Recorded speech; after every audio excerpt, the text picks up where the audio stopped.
Bonjour à tous, est-ce que vous allez bien? Est-ce que ça va?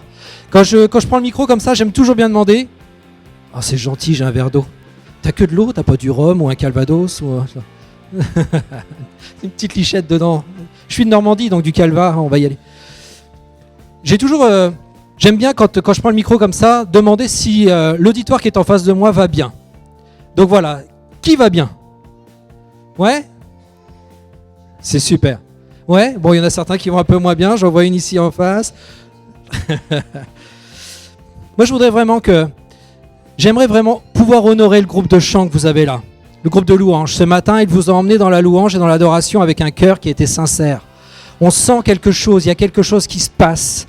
Il y a vraiment une présence de Dieu qui est là. Je me suis fait du bien, moi j'aime bien dans le petit coin, j'aime pas être dans les rangs, j'aime bien bouger, j'aime bien, et vous le verrez, hein, je bouge pas mal. Mais c'est vrai que quand on voit un groupe de louanges comme ça, qui met du dynamisme, qui met du cœur dans ce qu'ils font, eh ben ça fait du bien. Donc il faut les honorer, il faut vraiment que vous honoriez votre groupe de louanges, parce que c'est aussi un travail important la louange, c'est un travail important. Et je dis ça parce que je suis aussi guitariste, depuis l'âge de 14 ans, je fais des tournées en tant que guitariste, en tant que chanteur, leader. Et c'est vrai que la louange, c'est quelque chose qui m'est cher. J'ai eu l'occasion de tourner dans pas mal d'églises. Bon, j'ai fait aussi une tournée avec Stéphane Kerry en tant que guitariste. Et c'est vrai que c'est beau de voir la louange. C'est beau de voir le cœur du peuple de Dieu dans la louange. Donc n'hésitez pas à les honorer. De temps en temps, allez les voir en disant hey, « Étienne, ce que tu as fait ce matin, là, ton petit truc à la juif, à la fin, c'était vraiment pas mal. » Moi, j'ai bien aimé d'aller les voir chacun et de les encourager. Ils ont besoin de ça. Et puis, j'aimerais aussi, et c'est vrai que Michel et Roby sont pour moi des personnes qui me sont chères parce que j'ai eu souvent l'occasion de parler avec eux, surtout avec Michel. Et tout ce qui vient d'être dit sur le témoignage, sur ce qu'ils vivent, ils ont vraiment un cœur de parents. Ils ont un cœur de parents. Avec Pascaline, peut-être que j'aurai l'occasion de vous partager quelques témoignages pendant cette prédication. On vit une période assez difficile en ce moment. Et lorsqu'on est allé au Rocheton, il y a 15 jours, 3 semaines maintenant, je devais avoir vendu ma maison, puisque j'ai une maison à vendre. Et puis, juste là, le vendredi, Pascaline m'appelle et puis elle me dit non, ça tombe à l'eau encore une fois, 4e fois que ça tombe à l'eau. Et là, je me suis retrouvé sur la route de Michel. Et puis, Michel m'a encouragé. Et il m'a encouragé à un point, si vous saviez à quel point il m'a encouragé. Il m'a dit, mais Fred, t'inquiète pas, tu as Dieu avec toi. Tu as Dieu, donc il n'y a aucun souci, si tu as Dieu avec toi, ça va aller. Bon, je vous passe toute la discussion parce que ça a duré pas mal de temps, mais voilà, ils ont vraiment un cœur de parents. Il faut vraiment honorer votre couple pastoral parce qu'ils ont vraiment quelque chose à donner. Ils ont encore beaucoup à donner.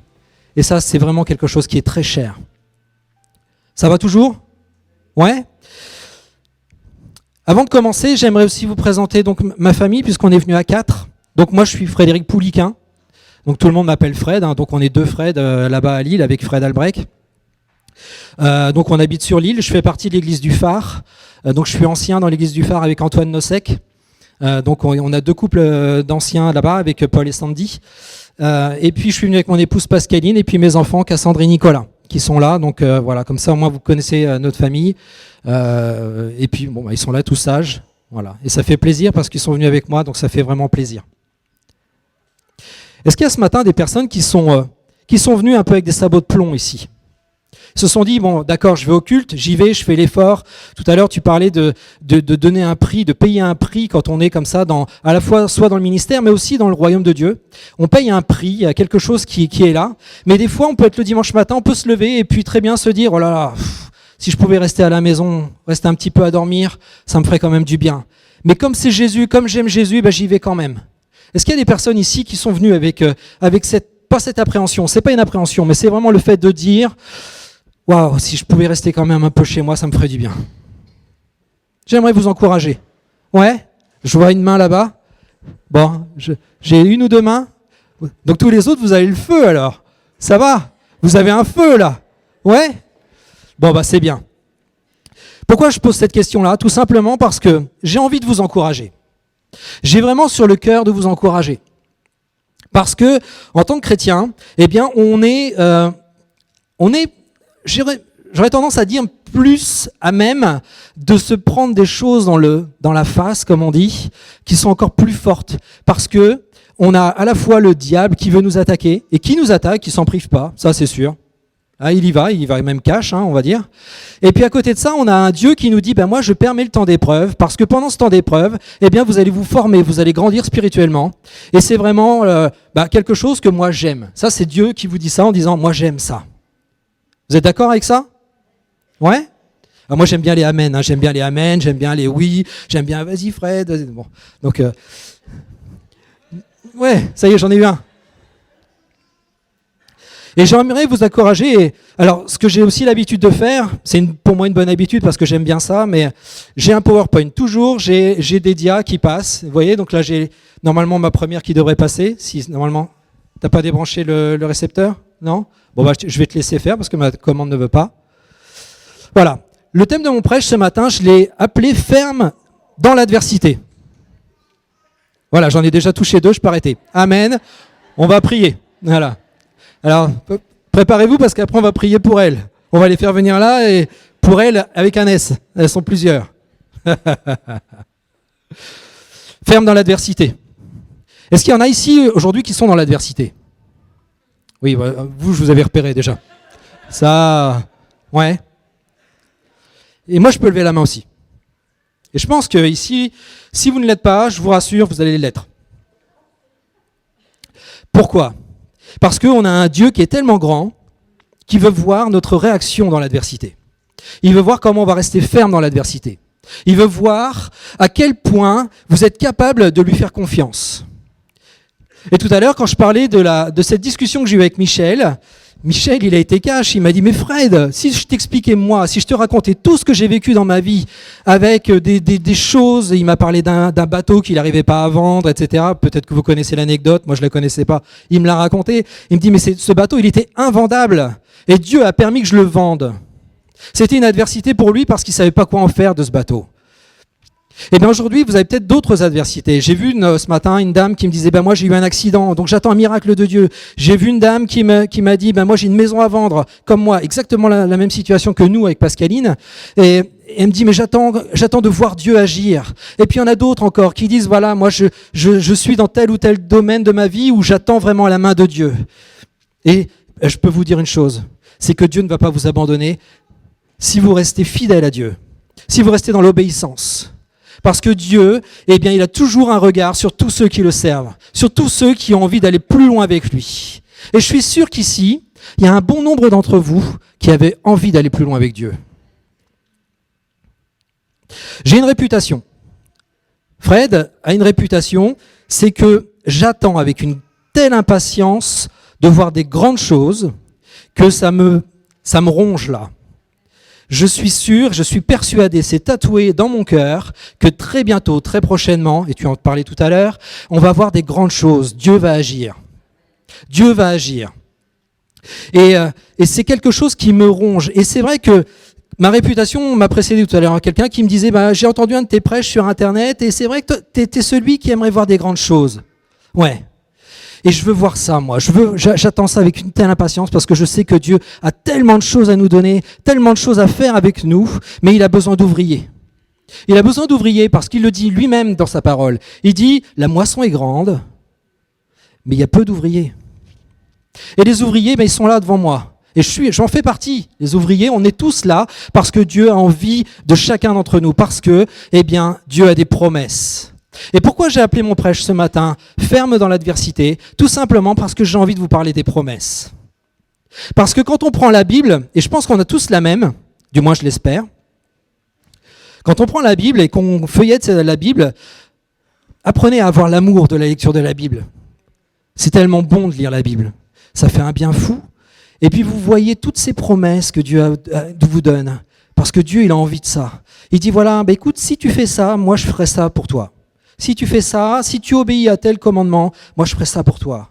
Puis là, si dans ta vie tu agis comme ça, si tu fais ça, moi je ferai ça. À chaque fois, je te promets, à la limite on pourrait remplacer la phrase par dire, si tu fais ça, je te promets que je ferai ça. Et Dieu, il en a plein, mais il en a des louches. Dans la Bible, il y en a des louches. Vous avez une quantité, une foison de promesses qui sont là, où Dieu vous dit, mais moi je te promets, je t'aime tellement que si tu fais ça pour moi, moi je vais faire ça. On va prendre un grand exemple. On va dire le principal exemple qu'on connaît tous ici, c'est Jésus. Vous le connaissez? Tout le monde connaît? Non, je te pose la question parce que ça m'est arrivé mardi. Bon, juste pour la petite parenthèse, je m'occupe des études bibliques au phare. Et le mardi soir, donc j'ai tout un groupe et on fait des études bibliques. Et puis il y a une jeune fille qui était là et puis elle est venue pour la première fois au culte dimanche dernier. Et donc je l'avais repérée. Et mardi, elle se pointe à l'étude biblique. Donc le groupe, moi je l'ai baptisé le groupe croissance, c'est-à-dire que on essaie d'aller un peu plus loin pour pouvoir croître ensemble et vraiment grandir dans la connaissance de la Bible. Et je vois cette jeune fille et puis je commence toujours par un moment de prière. Et puis à un moment, je dis, on va prier en langue, parce qu'il faut absolument que vous appreniez à prier en langue devant tout le monde, que vous ayez cette aisance dans le parler en langue. Et cette jeune fille, elle me regarde et elle me dit, c'est quoi le parler en langue? Je dis, ok. Bon. Je lui dis, excuse-moi, je vais te poser une question. Est-ce que tu connais Jésus? Elle me dit, non, c'est qui? Ok. Donc là, j'ai grand moment de solitude, parce que vous vous dites, mince, j'ai tout un groupe qui est là, et j'ai une jeune fille qui ne connaît pas Jésus. Mais je lui dis, mais écoute, j'aimerais en savoir un petit peu plus de toi. Qui tu es? Et elle me dit, je suis musulmane. Je suis musulmane et je viens là parce que, voilà, je suis la cousine d'un tel. Sa cousine est donc musulmane, qui s'est convertie, qui a donné sa vie à Jésus. Elle est dans notre église et elle est bénie, mais à un point où c'est assez amusant de voir ça. Et puis donc sa cousine était là, elle dit, moi je connais, c'est qui ce Jésus? Et sa cousine nous avait fait le même coup il y a alors on va dire il y a 1 an de ça. Et donc il a fallu que je lui explique les bases de notre foi. Et donc j'ai dit au reste du groupe, j'ai dit, je prends 10 minutes, restez sages. Et donc j'ai parlé avec elle. Et effectivement, elle a quelque chose qui est là dans son cœur, et elle a envie d'en savoir plus de Jésus. Vous voyez, ça commence, les grandes choses commencent. On a déjà les musulmans qui commencent à venir dans nos églises.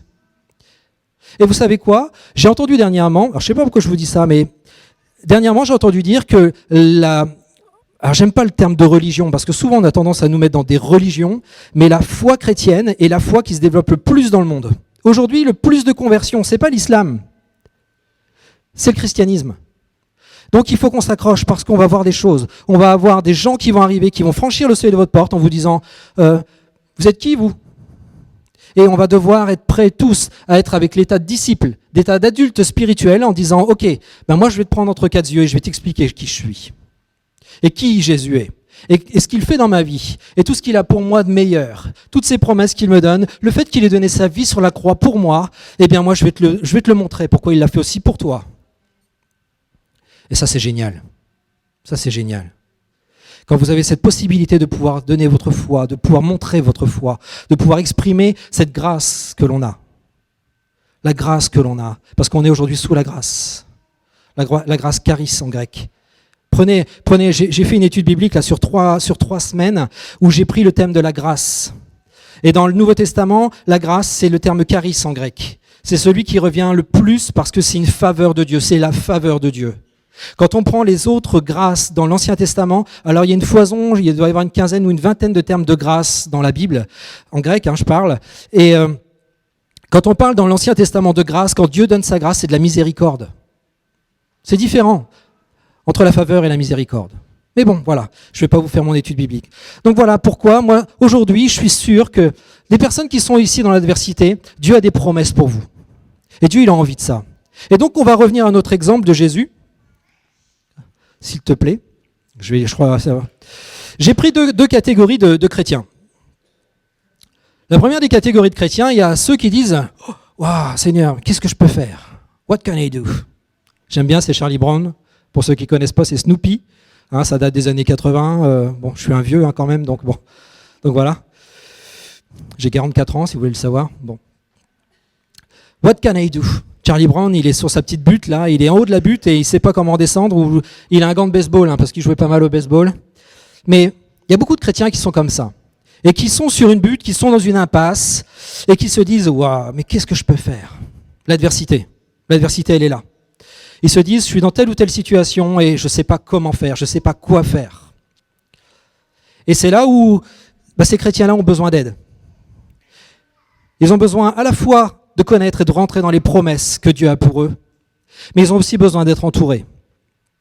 Et puis, il y a une autre sorte de chrétiens, donc si tu veux bien, il y a ceux qui se disent, voilà, puisque le monde est incertain, eh bien moi aussi je vais gérer ma vie dans l'incertitude. Allô? Il y en a des comme ça ici? Non, il n'y en a pas à tourner. Non, non. Au phare non plus, il n'y en a pas. Il n'y en a pas d'ailleurs ici, dans la région nord. Enfin, vous êtes dans le sud de la Belgique, nous on est dans le nord de la France. Mais bon. Puisque ce monde est incertain. Et aujourd'hui, le monde est très incertain. Je pense qu'on est tous d'accord là-dessus. Le monde est incertain.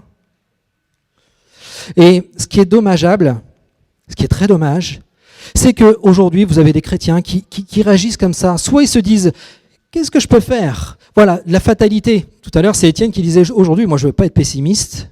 Quand il a parlé pendant la Sainte Seine, je ne veux pas être pessimiste. Ce n'est pas parce que je prends l'Apocalypse que je suis pessimiste. Mais aujourd'hui, vous avez des chrétiens qui sont dans un état de fait, à se dire, mais qu'est-ce que je peux faire? Où j'en suis? Dans quelle étagère? J'étais obligé de la faire celle-là. Et puis il y en a d'autres qui se disent, ben voilà, moi je suis dans un monde d'incertitude et ma vie elle est faite d'incertitude. Donc on va prendre le passage de Matthieu. Hop, on va zapper la dia. Alors je vais devoir m'approcher de l'écran parce qu'il faudra investir dans un retour. Je suis en train de tanner Antoine pour faire ça aussi. Matthieu 4, les versets 1 à 11. Alors Jésus fut emmené par l'Esprit dans le désert. Alors, juste le contexte.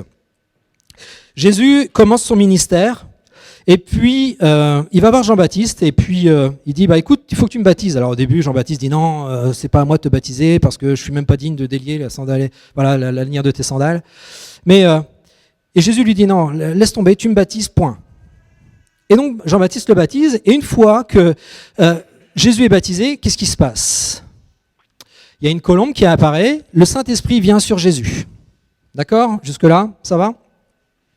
Une fois qu'il reçoit le baptême dans le Saint-Esprit, alors, bon, j'ai tendance à me dire que c'est Jésus quand même, mais bon, Jésus reçoit le baptême dans le Saint-Esprit, et à partir de là, si tu peux revenir sur celle d'avant, s'il te plaît? Non, celle d'avant? Non, pas celle-là? Alors, je peux vous parler de cette dame, si vous voulez. Je la connais pas, cette dame, mais bon. C'est la dame qui vient d'avoir un bébé? Eh bien, vous lui ferez les félicitations pour moi, d'accord? Mais on a aussi une naissance au phare, puisque Chanel a donné naissance à une petite Esther. Donc Antoine Nosek est encore grand-père. Encore, voilà. Ça y est, on y est. Alors Jésus fut emmené par l'Esprit dans le désert, donc une fois avoir reçu le Saint-Esprit, pour être tenté par le diable. Donc, ici, on est dans un contexte où Jésus est emmené et clairement, on sait ce qui va lui arriver. Il va être tenté par le diable. Après avoir jeûné 40 jours et 40 nuits, il eut faim. Le tentateur s'étant approché, lui dit, « Si tu es le Fils de Dieu, ordonne que ces pierres deviennent des pains. » Jésus répondit, « Il est écrit, l'homme ne vivra pas de pain seulement, mais de toute parole qui sort de la bouche de Dieu. » Le diable le transporta dans la ville sainte, le plaça sur le haut du temple et lui dit, « Si tu es le Fils de Dieu, fait les cachotteries. Si tu es le Fils de Dieu, jette-toi en bas, car il est écrit, il donnera des ordres à ses anges à ton sujet, et ils te porteront sur les mains de peur que ton pied ne heurte contre une pierre. Jésus lui dit, il est aussi écrit, tu ne tenteras point le Seigneur ton Dieu. Le diable le transporta encore sur une montagne très élevée. Il lui montra tous les royaumes du monde et leur gloire, et lui dit, je te donnerai toutes ces choses si tu te prosternes et m'adores. Jésus lui dit, retire-toi, Satan, car il est écrit, tu adoreras le Seigneur ton Dieu et tu le serviras lui seul. Alors le diable le laissa, et voici, des anges vinrent auprès de Jésus et le servaient. C'est l'une des expériences qui sont très... qui montrent beaucoup d'exemples, parce qu'on se doit de suivre l'exemple de Jésus. Et elle nous montre vraiment des choses qui sont importantes. Et ce que j'ai fait, c'est que ce passage, je l'ai divisé en 3. Je l'ai divisé en 3. Donc on va passer à la dia suivante. Merci David. Le tentateur s'étant approché de lui dit, si tu es le Fils de Dieu. Alors déjà, je l'ai mis en rouge. Parce que le diable, quand même, il est gonflé. Il est quand même gonflé. Il va voir Jésus, il sait pertinemment que c'est le Fils de Dieu, il lui dit, si tu es le Fils de Dieu. Donc déjà, il lui met un doute. Il essaye de lui mettre un doute. Est-ce qu'il y en a ici qui ont déjà eu des doutes? Non? Dernièrement, donc dans cette expérience qu'on traverse avec Pascaline, alors clairement, Dieu nous a demandé de nous approcher de l'île et d'habiter sur l'île. Donc on habitait à l'époque Berg, pour ceux qui connaissent, bienvenue chez les Ch'tis, tout, Berg, voilà, c'est nous. Je ne vais pas parler comme chaud, mais je parlerai bien. Et donc, on fait construire une maison donc sur l'île, à Bois-Grenier, pour ceux qui connaissent. Donc, on est maintenant à 10 minutes, un quart d'heure de l'église, alors qu'on était à 80 km, donc 40 minutes. Donc, on a eu une vie d'église pendant 5-6 ans, comme ça, à faire les allers-retours, Berg-Église, phare, etc. Et Dieu a ouvert toutes les portes. Il a ouvert toutes les portes. Il a ouvert toutes les portes. Il a permis à ce que tout se passe bien, jusqu'au jour où on a dit, on va vendre la maison, celle qu'on avait de l'autre côté, à Berg. Et aujourd'hui, on n'arrive pas à vendre cette maison. On n'arrive pas à la vendre. Et on est deux dans ce cas-là, on en a discuté tout à l'heure. Mais cette maison, c'est même plus que ça, c'est spirituel. Il y a quelque chose qui est spirituel derrière. Parce que cette maison, on l'a vendue 4 fois. Et encore, on l'a vendue il y a 15 jours au Rejeton, puisque j'en parlais tout à l'heure. Mais on est dans une épreuve où je sais que Dieu va se révéler. Parce que je l'ai proclamé. Et ça, c'est un point qui est important. J'ai proclamé dans mes prières, on le proclame avec Pascaline, dans nos prières, on dit au diable, on lui parle en disant « Tu ne nous auras pas. Tu ne nous auras pas. » Et moi, je me permets, parce que c'est un ordre que Dieu nous a donné, c'est de pouvoir proclamer toutes les promesses qu'il a pour nous. Et donc, le diable, il est là à vous mettre des doutes. Et moi, le premier, j'ai eu des doutes. Souvent, je suis attaqué la nuit. Je me réveille à 4 heures du matin. Souvent, c'est 4 heures pétantes. J'ouvre les yeux, boum, il est 4 heures au réveil. Et j'ai des petites voix. Enfin, attention, je suis pas un super... Attention, je suis pas... On n'est pas plusieurs dans ma tête, je suis tout seul. D'accord ? Mais dernièrement, j'entendais une petite voix qui me disait « Ton Dieu, il n'existe pas. Ton Dieu, il n'existe pas. Ton Dieu, il n'existe pas. » Et c'était dur. Ça a été un combat difficile. Parce que quand vous entendez, et je dis pas que c'est le diable qui me parle, attention, j'ai pas dit ça. Mais quand vous avez ces doutes qui arrivent, et là le diable l'a fait avec Jésus, il lui a dit si tu es le Fils de Dieu, et ben moi j'avais à peu près la même chose en disant mais ton Dieu il n'existe pas, parce que s'il existait, regarde ta maison elle serait déjà vendue, ceci, cela. Et j'ai dû rétorquer en disant oui mais regarde comment ça s'est passé, ça je l'ai eu, Dieu a ouvert les portes pour ça je l'ai eu, donc ferme-la. Et c'est comme ça qu'il faut réagir. Quand vous avez des doutes, quand le diable vient vous voir en disant « mais ton Dieu, il n'existe pas » ou « ton Dieu, voilà, regarde, tu es malade, pourquoi tu guéris pas ?» Si ton Dieu, il existait, tu serais guéri déjà. Parce qu'il est dit dans la parole. Et le diable connaît très bien la Bible. Et c'est là où vous allez avoir une grâce. Vous avez cette grâce, vous avez la faveur de Dieu sur vous. Vous avez la faveur de Dieu. Étudiez un petit peu la grâce dans la Bible. Vous verrez ce que c'est réellement la grâce. Et vous avez cette grâce, et vous avez non seulement ça, mais vous avez l'Esprit de Dieu en vous. Et je vous rappelle que c'est le même Esprit qui était en Jésus-Christ. Et tous les exemples qu'on a, enfin c'est pas des exemples, mais toutes les anecdotes qu'on a dans le Nouveau Testament de guérison que Jésus a fait, eh bien on peut faire exactement la même chose, voire de plus grands miracles. C'est Jésus qui le dit.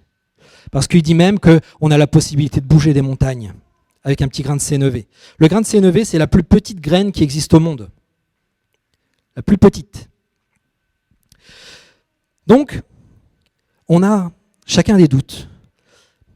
Et donc là, le diable lui dit, voilà, ordonne que... Il sait que Jésus a faim, il a la dalle, il vient de jeûner pendant 40 jours. Bon, ça doit être quand même balèze, de jeûner 40 jours. Je ne l'ai jamais fait, perso. Ordonne que ces pierres deviennent des pains. Et Jésus lui répondit, donc à chaque fois, Jésus lui dit, il est écrit.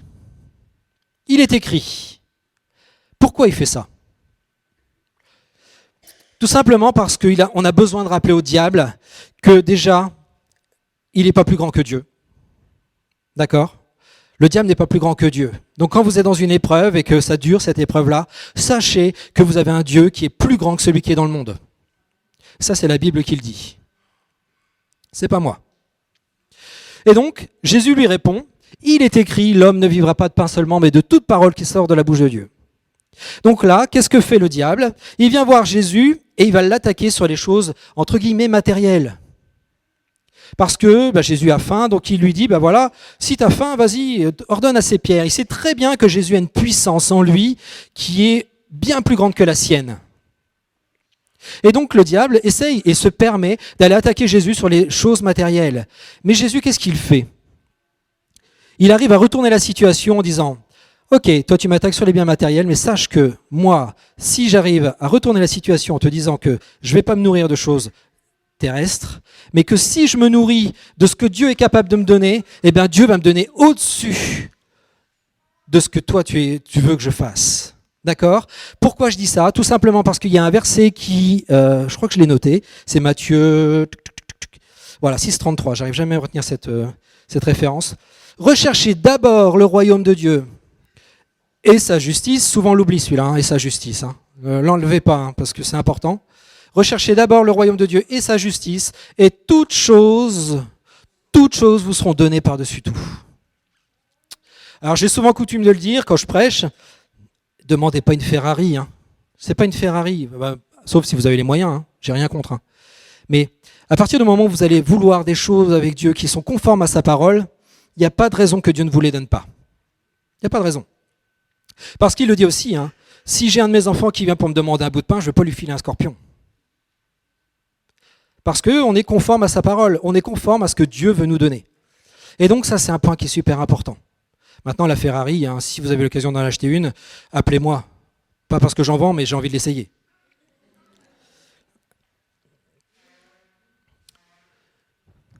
J'ai rencontré vendredi un multimillionnaire. Je suis en train de postuler là pour un travail, un nouveau travail. Et quand j'étais devant cet homme-là, il a 2 ans de moins que moi, et on sent qu'il y a une détresse en eux. Parce que, il a plusieurs millions sur son compte, il y avait la clé de la Ferrari sur le bureau, et je l'ai vu après en sortant, et waouh. La seule Ferrari 4x4, il n'y en a que 10 en France, elle était là sur le parking. Il m'en a parlé, parce que je lui en ai parlé forcément. Et je lui ai demandé si c'était ma voiture de fonction, il m'a dit non. Dommage. Il me dit non, vous allez rouler en C4. D'accord. Mais il y a une détresse, c'est-à-dire que ce gars, il me l'a dit, il m'a dit, vous savez, je suis multimillionnaire, j'ai même plus besoin de travailler. Ça fait 12 ans que je pourrais arrêter de travailler. Mais je continue à bosser, je suis un acharné du boulot. Mais il y a une détresse. Et moi, à un moment, j'avais envie de lui dire, mais vous savez que je suis plus riche que vous. Mais bon, voilà, ça c'est la parenthèse, parce que la Ferrari, là, moi je pourrais très bien l'avoir, je m'en fiche. Enfin, je ne sais pas ce que j'achèterais, mais bon, je suis plus motard. Mais voilà. C'est pour dire que avec Dieu, nous ferons des exploits. Ça, c'est un verset qui est dans la Bible. Avec Dieu, nous ferons des exploits. Car c'est lui seul qui écrase l'ennemi. C'est lui seul qui écrase l'ennemi. Ça veut dire qu'on a la possibilité d'écraser l'ennemi. On a la possibilité de l'écraser. Et donc là, eh bien, on est sur les biens matériels. On va passer à la dia suivante. Et donc là, ce qui se passe également, le diable le transporte dans la ville sainte, le plaça sur le haut du temple, et lui dit, si tu es le Fils de Dieu, et il rebelote, il recommence. Il n'a pas compris la première fois. Ça veut dire que le diable peut réattaquer encore. Ça veut dire que si vous avez une victoire, rien n'empêche le diable de venir vous la voler, ou d'essayer de vous la voler, cette victoire. Et c'est pour ça que vous devrez rester, je devrais rester ferme dans mes promesses, à dire, moi, cette victoire, je l'ai eue au nom de Jésus-Christ. Eh bien, tu n'as pas le droit de me la reprendre. Et là, le diable, il recommence. Si tu es le Fils de Dieu, jette-toi en bas, car il est écrit, il donnera des ordres à ses anges à ton sujet, et ils te porteront sur les mains, de peur que ton pied heurte contre une pierre. Et Jésus lui dit, mais il est aussi écrit. Et rebelote. Il lui dit, écoute, Satan, t'es bien gentil, mais tout à l'heure, je t'ai dit, il est écrit, et là, je vais te le répéter. Il est écrit. D'accord? Moi, j'ai quelque chose qui est bien ferme, qui est noté noir sur blanc. Il est écrit. Tu n'as pas le droit de me dire quoi que ce soit qui est contre la parole. Et donc, Jésus lui dit, tu ne tenteras point le Seigneur, ton Dieu. D'accord? Donc là, c'est la santé. On a parlé de tout ce qui est matériel avant, la nourriture, voilà, tout ce qui est naturel, charnel. Et là, le diable essaie d'attaquer Jésus sur sa santé en disant, voilà, au cas où tu serais malade, sache que le Dieu va t'aider. Oui, mais il est écrit, tu ne tenteras pas ton Dieu. Pourquoi il dit ça? Tout simplement parce qu'on se doit, avec nos promesses, d'être aussi vigilants pour nos vies, pour nos santés, et pouvoir se remettre aussi en Dieu, et pouvoir dire, Seigneur, aujourd'hui, moi, voilà, cette journée, je te la remets entre tes mains, parce que je sais que tu es avec moi, je sais que tu me protèges, que tu as tes yeux sur moi, et que tu vas veiller sur moi. Amen. J'ai eu 2 amen là. À la fin, j'en aurai d'autres là. Ouais, j'en aurai un peu plus par là. Bon, le centre, on ne fait pas attention parce que j'aime bien quand c'est équilibré. Donc, Les biens matériels, la santé. C'est déjà pas mal, non? Ça fait quand même 2 gros sujets dans la vie. Les biens matériels, la santé. On a le diable qui veut nous voler tout ça. C'est un voleur. C'est un voleur. La troisième partie. Le diable le transporta encore sur une montagne très élevée, lui montra tous les royaumes du monde et leur gloire. Et lui dit, je te donnerai toutes ces Ferrari si tu te prosternes et m'adores. Jésus lui dit, retire-toi Satan. Là, Jésus commence à en avoir un petit peu à la casquette. Il dit, écoute, t'es bien gentil. Bon là, cette fois-ci, il lui a pas dit, si tu es le fils de Dieu. Non, il lui dit, attends. Ouais, ok. Si tu m'adores, là, qu'est-ce que veut Satan? Il veut carrément prendre la place de Dieu. Et chez certains, c'est dommage à dire, mais c'est déjà fait. Parce que le diable, malgré tout, il est malin. C'est pour ça qu'on l'appelle le malin. Il n'est pas très intelligent, mais il est malin. Là, il montre pas, c'est pas une forme d'intelligence. Quand il parle à Jésus comme ça, il n'est pas, voilà. Mais par contre, il est malin. Il essaye. Il essaye. Et avec certains chrétiens, il essaye. Et avec certains chrétiens, il a déjà réussi. Parce que pour certains, il y a des dieux qui sont là. Il y a d'autres dieux que Dieu lui-même. C'est pour ça que je vous disais tout à l'heure, voilà, s'il y en a qui sont venus avec des sabots de plomb, eh bien sachez que Dieu a vu le prix que vous avez payé en venant ce matin. Il a vu l'effort que vous avez fait. Il a vu que vous avez mis Dieu devant votre santé, vos biens matériels, tous ces petits dieux que vous pouvez avoir qui sont là dans votre vie. Ça peut être n'importe quoi, ça peut être la télé, ça peut être Facebook. J'ai rien contre, attention, même moi-même je suis sur Facebook. Ça peut être le vélo. Beaucoup de chrétiens font du vélo. Et souvent, on fait du vélo le dimanche matin. Ou un match de foot. Les matchs de foot, aujourd'hui, c'est le dimanche matin. Mais Dieu voit l'effort que l'on fait. Et quand Dieu voit le prix que l'on paye pour lui, et il y a un prix à payer. Et quand je vous disais tout à l'heure que je suis candidat aux grandes choses, et je suis le premier candidat dans la file, je suis le premier à dire, Seigneur, moi je veux voir de grandes choses. Je suis conscient que je vais devoir payer un prix. Qu'il faudra que je dise, telle ou telle chose, on met de côté. Parce que si je veux être candidat aux grandes choses avec Dieu, il va falloir que je fasse un effort, il faudra que je paye ce prix. Il y en a ici qui sont prêts à payer un prix? Attention, levez pas la main parce que Fred vous l'a demandé.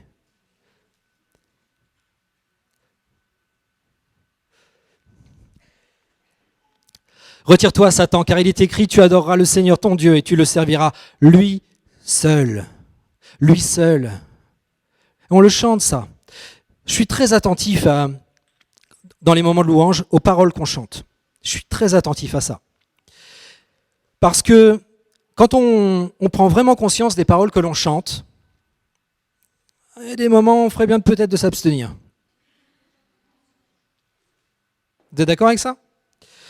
Et c'est vrai qu'il y a des moments où on dit « Seigneur, je te donne toute ma vie ». On chante ça, Seigneur, je te donne toute ma vie, tout pour toi, etc. Et puis derrière, non. J'appelle ça du karaoké. Aïe, aïe, aïe. Mais Dieu voit l'effort que l'on fait. Dieu a envie de ça.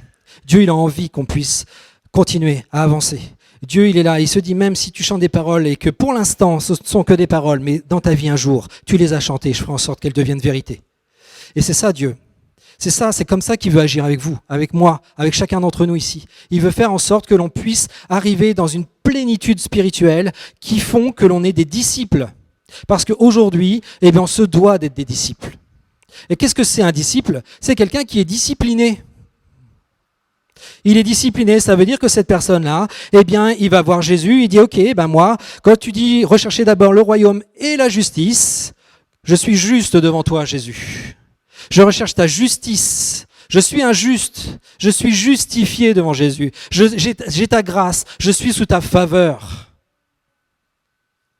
Et c'est pas beau, ça? Bon, moi, ça me passionne, ça. Tu adoreras le Seigneur ton Dieu et tu le serviras lui seul. Alors le diable le laissa, et voici les anges vinrent auprès de Jésus et le servaient. Et voilà, la promesse, elle est là. Si vous avez votre victoire, le diable va vous laisser pour un court moment, je vous rassure, parce qu'il trouvera d'autres moyens d'essayer de vous piquer quelque chose. Mais derrière, vous avez Dieu qui va vous récompenser, entre guillemets. il va vous récompenser parce qu'il a envie de plus, il veut plus. Est-ce que ça va? Vous êtes toujours avec moi? Ouais? Ouais? On a un Dieu qui est jaloux, malgré tout. On a un Dieu qui est jaloux et c'est ce qu'on voit ici. On a un Dieu qui est jaloux. Et Dieu veut absolument avoir la primeur de notre vie. Il veut absolument qu'il soit loué, lui et lui seul. Et c'est pour ça qu'il faut aussi demander le discernement. Vous savez, on parle dans la Bible, il est dit qu'il y a plusieurs dons avec l'esprit. Et moi je prie souvent, je dis Seigneur, donne-moi plus de discernement. Seigneur, donne-moi plus de discernement. Donne-moi plus de discernement. Je ne dis pas que les autres sont moins bons. Il y a des très beaux dons, dons de miracle, dons de guérison, dons de foi, etc. Mais le discernement, c'est quelque chose qui, quand vous en avez, ne serait-ce qu'un petit peu, vous pouvez voir que dans certains domaines de votre vie, Dieu vous révèle en disant « Oui, attends, ça, si tu pouvais éviter de le faire, ce serait pas mal. Parce que moi, j'ai besoin de toi, pas là. Par contre, j'ai besoin de toi là. » Donc, tu vois, le discernement, moi, je vais te montrer que ce que tu fais là, ça prend un petit peu ma place. Tu vois, ton vélo, c'est bien gentil, mais bon, c'est qu'un vélo. Moi, j'ai plus que ça pour toi. Bon, c'est pas un vélo en or qui va vous filer. Non. Ou en diamant. Et donc là, on a une victoire. Et ça, c'est magnifique. Si tu veux bien, David. Oui. Réveille David. J'ai réveillé David. Lorsqu'on parle de promesses, et là, vous avez compris que le sens dans lequel je vais, c'est la proclamation. La proclamation, c'est de dire, voilà, moi, les promesses que j'ai dans la parole, elles sont véridiques. Ça y est, j'ai ma langue qui fourche. Et les promesses, eh bien, elles ont plusieurs caractéristiques. La première, c'est qu'il faut les connaître. Pour ça, je vous encourage vraiment fortement à plonger votre nez dans votre Bible. Je sais que beaucoup le font, c'est pas ça, mais allez vraiment et puis s'accaparer, manger, digérer, ruminer, comme font les vaches, mais ruminer les promesses.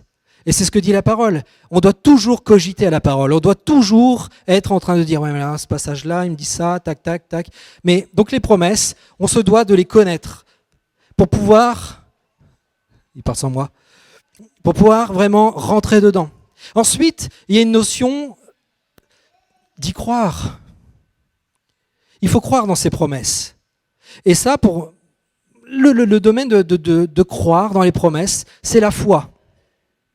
Et la foi, elle est très importante, parce que déjà, dans Hébreu, on nous dit que sans foi, on ne peut pas être agréable à Dieu. Il est grave, ce verset. Sans foi, on ne peut pas être agréable à Dieu. Et donc, la foi, elle est très importante. Et c'est l'histoire du chien qui se mord la queue. C'est-à-dire que vous allez avoir une épreuve. Dans cette épreuve-là, eh bien, vous allez devoir vous acharner, vous allez devoir avoir la foi. Vous allez devoir rester ferme dans l'adversité. Parce que vous savez pertinemment que si vous restez ferme dans l'adversité, vous aurez votre victoire. Et que votre victoire va permettre de faire grandir votre foi. Et puis vous allez avoir une nouvelle attaque et vous allez devoir rester dans la foi pour pouvoir rester ferme dans l'adversité, pour que cette foi fasse en sorte que vous ayez une victoire. Cette victoire va vous faire grandir votre foi. Et on va continuer comme ça dans la boucle. Et à partir de là, on va continuer à grandir. On n'est jamais arrivé, mais on continue à grandir. Et notre foi, elle grandit, elle grandit, elle grandit, elle grandit. Et Dieu continue à nous donner des grandes choses. Parce qu'à partir du moment où on est fidèle dans les petites choses, Dieu nous en donne de plus grandes. C'est pas moi qui le dis. C'est pas moi qui le dis. J'ai une phrase, moi, pour la foi. Alors accrochez-vous, mettez les ceintures. C'était avant, j'avais un pasteur australien, donc voilà, il a appris le français. Et il disait, la foi, c'est croire que c'est quand c'est pas pour que ce soit. Alors c'est pas français. C'est croire que c'est quand c'est pas pour que ce soit. C'est ça la foi. Croire que c'est quand c'est pas. Alors en fait on devrait dire quand ce n'est pas, mais bon, c'est croire que c'est quand c'est pas pour que ce soit.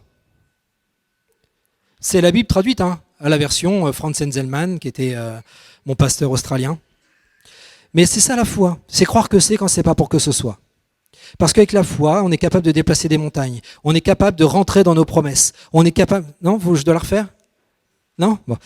Mais on est capable de rentrer dans ses promesses. On est capable d'aller plus loin. On est capable de faire des grandes choses en Dieu. Et ça, Dieu attend ça avec une impatience. Dieu non seulement est un Dieu jaloux, mais il a tellement de promesses, et il a tellement envie qu'on aille plus loin avec lui, que je suis sûr que ça le démange. Je suis sûr que ça le démange. Des fois, il envoie certains et il doit dire, mais bon sang, allez. Et il doit trépigner. Il dit, allez, vas-y. Parce qu'il a envie de ça.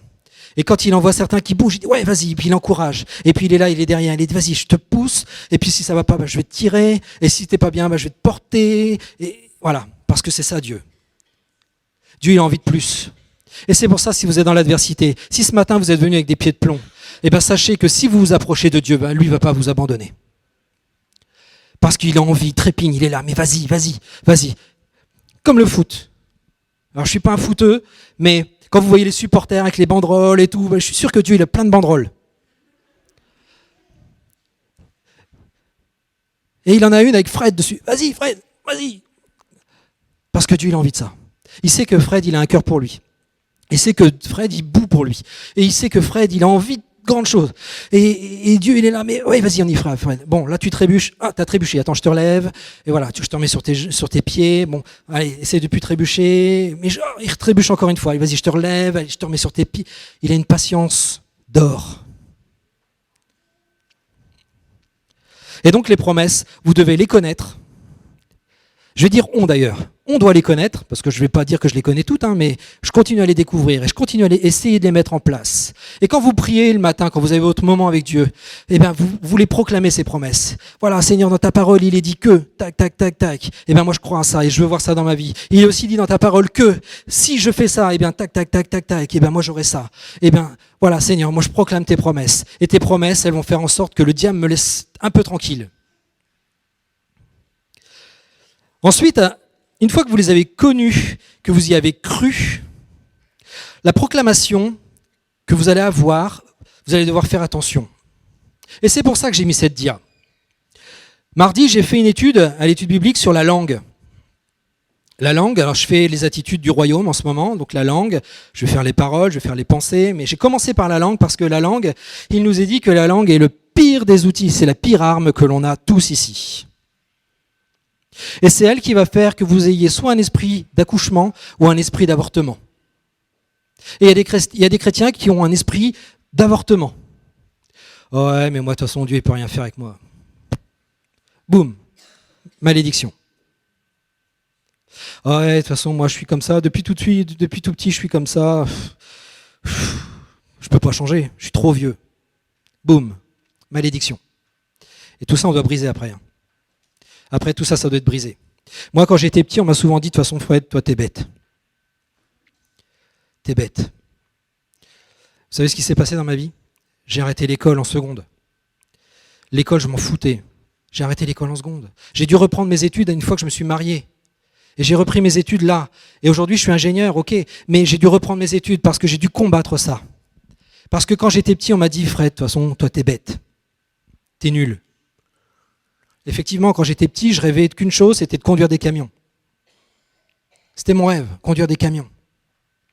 Et quand je suis arrivé au collège et que j'ai dit, voilà, à la fin du collège, je veux faire un BEP pour être chauffeur routier, toute ma famille, tous mes frères et sœurs se sont mis contre moi en disant, tu feras jamais ça. Et on va te mettre au lycée. Et puis le lycée, j'ai fait 1 année, 2 années, et j'ai arrêté. Parce que c'était pas ce que je voulais faire. Et on m'a tellement dit, t'es bête. De toute façon, tu n'y arriveras pas. Malédiction. Et donc, vous devrez faire attention à votre langue. On doit faire attention à notre langue. Et vous voyez, dans ces 2 passages, pourquoi j'ai mis un passage des psaumes et un passage de 1 Pierre ? Tout simplement parce qu'il y a un petit peu plus de 1000 ans entre les deux. Les psaumes ont été écrits, on considère que David est mort en 1015, avant Jésus. 1015. Et donc, 1 Pierre, c'est après Jésus. Donc, vous imaginez ? Et regardez comme quoi Dieu ne change pas. Il est le même hier, aujourd'hui, éternellement. Parce qu'il dit, « Venez, mes fils, écoutez-moi. Je vous enseignerai la crainte de l'Éternel. Quel est l'homme qui aime la vie, qui désire la prolonger pour jouir du bonheur ? Préserve ta langue et tes lèvres des paroles trompeuses. Éloigne-toi du mal et fais le bien, recherche et poursuis la paix. » D'accord ? Retenez. Donc Dieu a inspiré celui qui a écrit le psaume 34. Et là, hop, il va voir Pierre et lui dit, « Ne rendez point le mal pour mal. » Ou injure pour injure. Bénissez au contraire, car c'est à cela que vous avez été appelés. D'accord, la parole, bénissez. Les promesses, c'est ça. Vous allez voir un de vos frères, vos sœurs dans l'église, et attends, ouais, je sais que tu traverses quelque chose de difficile. Mais regarde, dans la Bible, il est dit ça. Comme Michel a fait avec moi au Rocheton l'autre fois. Il m'a dit, Fred, attends, Regarde la Bible, elle dit ça. Tu vas y arriver. Et avec Pascaline, on proclame. Moi, je dis, cette maison, elle est vendue. Je veux voir déjà l'acheteur. Il est déjà là, l'acheteur. Et il va acheter. Et voilà. Et on va retrouver une situation saine parce que, voilà, Dieu, tu es là avec nous. Et donc, juste après, qu'il préserve sa langue du mal et ses lèvres des paroles trompeuses, qu'il s'éloigne du mal et fasse le bien, qu'il recherche la paix et la poursuive, car les yeux du Seigneur sont sur les justes. Car les yeux du Seigneur sont sur les justes. Et c'est quoi des justes ? C'est nous. C'est nous qui sommes des saints. Ça me fait sourire parce que quand on voit les saints, on est allé l'année dernière avec Pascaline, on est allé au Vatican. Bon, on est allé à Rome, mais dans le truc, il y avait une visite au Vatican. Allez, no comment. Saint machin, saint truc. Et j'avais envie de crier, moi, dans cette cathédrale sainte. Moi, je suis saint. Moi, je suis saint. Ils ont des gisants de pape. Vous savez, des gisants. Et vous avez les gens qui sont à genoux devant un gisant. Alors, c'est une statue du pape qui est enterrée juste en dessous. Et il y en a un, il est tellement vrai, cette statue est tellement vraie qu'il pense que c'est vraiment le cadavre qui ne s'est pas décomposé du pape qui est là. Et à un moment, j'étais avec une dame, et elle me dit, waouh, c'est vrai, il est vraiment pas décomposé. Mais je dis, madame, c'est un gisant. C'est pas lui. Elle me dit, si, c'est lui, et il est là, on peut prier dessus. Je dis, non, on peut pas prier sur lui. Il est mort. Il est mort. C'est Jésus qu'on vous devez prier. C'est pas lui. Il s'en fout, lui, il est mort.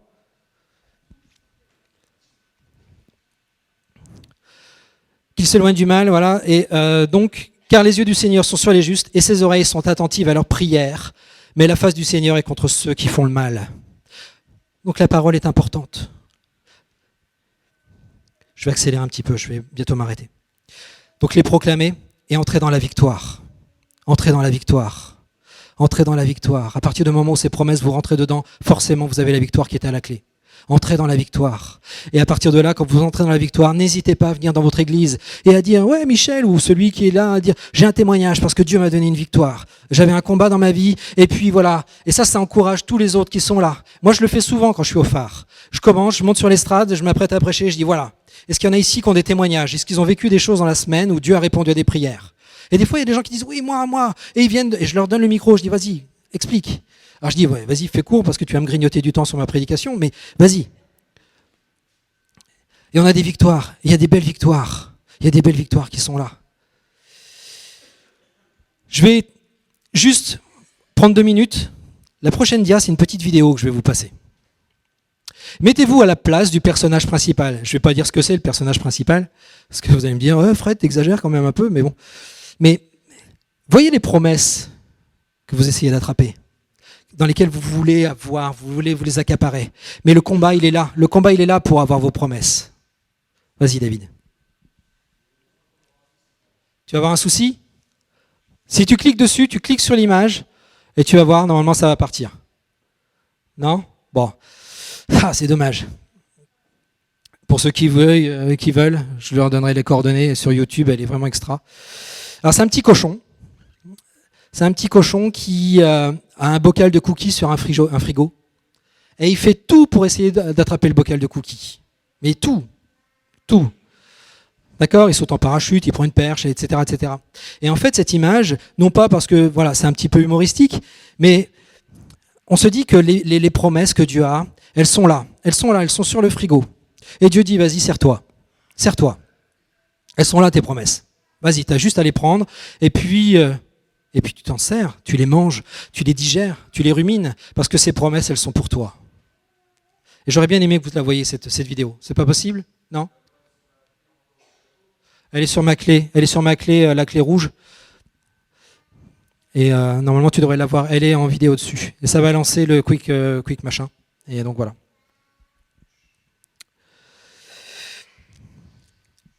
Pendant que David essaye, vous savez, il y a Derek Prince, qui est un auteur bien connu, hein, qui est mort depuis un bon moment, je crois. Je crois qu'il a vécu au début des années 1900, Derek Prince, qui disait que la foi, c'est prendre Dieu au sérieux. La foi, c'est prendre Dieu au sérieux. Et Dieu veut ça. Il attend qu'une chose, c'est qu'on le prenne au sérieux.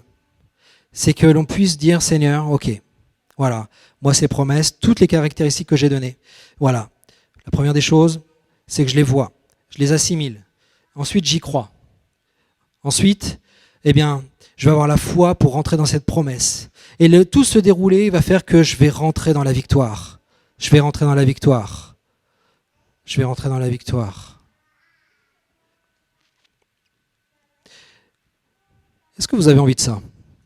Est-ce qu'il y en a ici qui ont envie de leurs promesses? Est-ce qu'il y en a qui, peut-être même qui ne les connaissent pas, ces promesses? Ah, on va essayer de voir ça. David, t'es trop fort. Ça, c'est un homme de Dieu.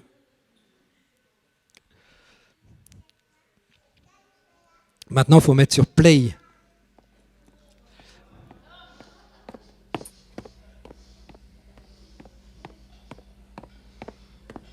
Vous voyez les promesses sur le frigo?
Allez, je la fais. On est tous des petits cochons ici. Je vais m'arrêter là. Je vais m'arrêter là et je voudrais juste vous soumettre un passage de la Bible.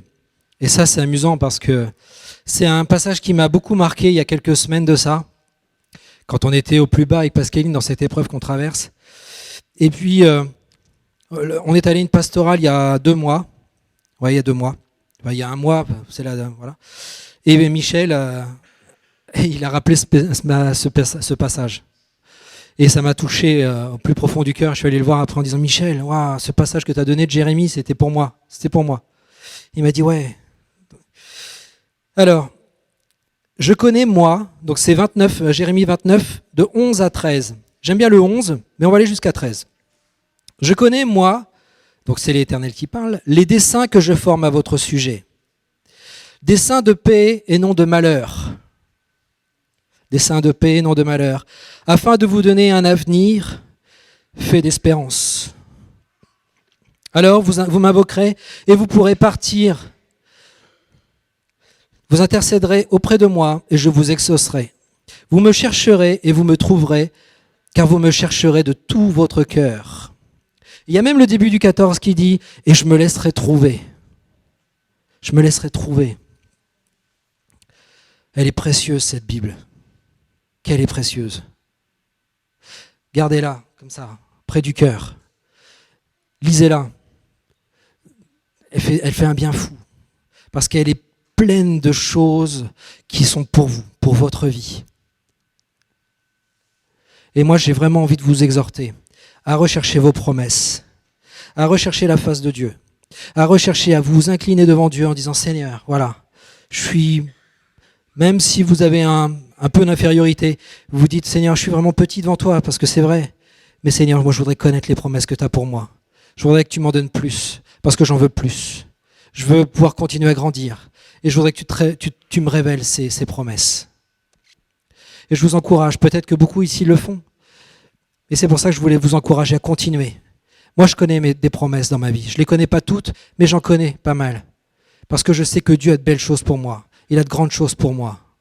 Une belle prophétie que j'ai reçue il y a peu de temps.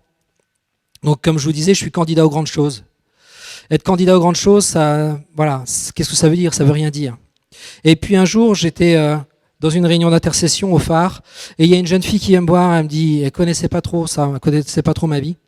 Et elle dit, Fred, il y a Dieu qui te dit que il a vu ton cœur et il sait que tu attends des grandes choses. Mais Dieu va te montrer des choses encore plus grandes que les grandes choses que tu attends. Et bien cette promesse, elle est là. Et j'attends des choses encore plus grandes que celles que je peux imaginer là. Parce que je sais que Dieu va faire des grandes choses. Je veux proclamer qu'ici, il n'y a que des amis de Dieu. Sois loué, sois béni Jésus, parce que tu es un grand Dieu. Amen. Amen.